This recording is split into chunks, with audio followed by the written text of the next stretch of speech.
हिमाचल प्रदेश के सिरमौर जिले के शिलाई उपमंडल से एक अनोखा मामला सामने आया है, जिसने पूरे देश का ध्यान अपनी ओर खींच लिया है। यहाँ के कुनहट गांव में एक युवती ने दो सगे भाइयों से विवाह कर समाज में प्रचलित एक प्राचीन परंपरा को फिर से जीवित कर दिया है। थिंडो खानदान से जुड़े दोनों भाइयों ने हाटी समुदाय की परंपरा उजला पक्ष के तहत यह विवाह किया, जिसे बहुपति प्रथा या द्रौपदी प्रथा के नाम से जाना जाता है। यह परंपरा कभी हिमालय क्षेत्रों में आम मानी जाती थी, खासकर ऐसे इलाकों में जहाँ खेती की जमीन सीमित होती थी और परिवारों को बंटवारे से बचाने के लिए एक ही पत्नी से कई भाइयों का विवाह प्रचलित था। क्या होती है बहुपति प्रथा या द्रौपदी प्रथा?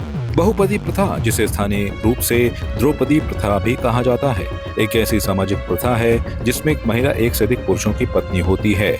अक्सर वे पुरुष आपस में सगे भाई होते हैं। यह प्रथा प्राचीन भारतीय महाकाव्य महाभारत में द्रौपदी से प्रेरित मानी जाती है, जिनका विवाह 5 पांडवों से हुआ था। उत्तर भारत के कुछ दुर्गम पर्वतीय क्षेत्रों, विशेष रूप से उत्तराखंड और हिमाचल प्रदेश के कुछ जनजातीय इलाकों में यह परंपरा कभी आम थी। इसके पीछे भूमि की कमी, संसाधनों का साझा उपयोग और परिवार को एकजुट रखने जैसी व्यवहारिक सोच थी।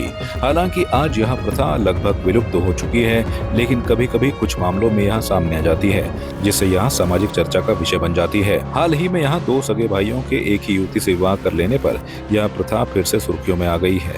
हिमाचल प्रदेश के सिरमौर जिले में एक शादी 12 जुलाई से 14 जुलाई तक पूरे रीति रिवाज और पारंपरिक हर्षोल्लास के साथ संपन्न हुई। इस विवाह में पूरे गांव ने हिस्सा लिया और इस अवसर को एक सामूहिक उत्सव के रूप में मनाया गया।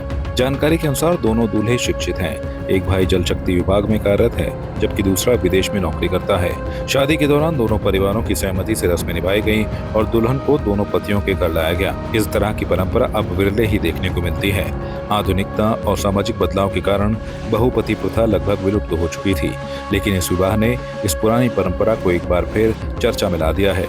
स्थानीय लोगों का कहना है कि हाटी समाज में उजला पक्ष को सामाजिक स्वीकृति प्राप्त है। हालांकि अब यह चलन बहुत कम हो गया है। कुनहट गांव की यह शादी अब सोशल मीडिया और समाचार माध्यमों से सुर्खियां बन गई है। समाज शास्त्रियों के अनुसार इस प्रकार की शादियां आज भी कुछ विशेष परिस्थितियों में होती है, खासकर जहां परिवारों में आर्थिक या सामाजिक मजबूरियां होती हैं। लेकिन यह भी सच्चाई है कि इस परंपरा पर आधुनिक विचारधारा और कानूनी व्यवस्था का प्रभाव पड़ रहा है। इस विवाह ने जहाँ क्षेत्रीय परंपराओं की झलक दिखाई, वहीं यह भी दिखाया कि कुछ रीतियां आज भी स्थानीय समाज में जीवित हैं और उनका सम्मान किया जाता है। डेस्क रिपोर्ट, संवाद 365। आपकी इस पर क्या राय है, हमें कमेंट कर जरूर बताएं। इसके साथ ही आप हमारे YouTube चैनल को सब्सक्राइब कीजिए। आप हमें Facebook, Instagram, Twitter पर फॉलो भी कर सकते हैं और संवाद 365 के साथ एक क्लिक में जुड़ने के लिए डाउनलोड कीजिए संवाद 365 ऐप।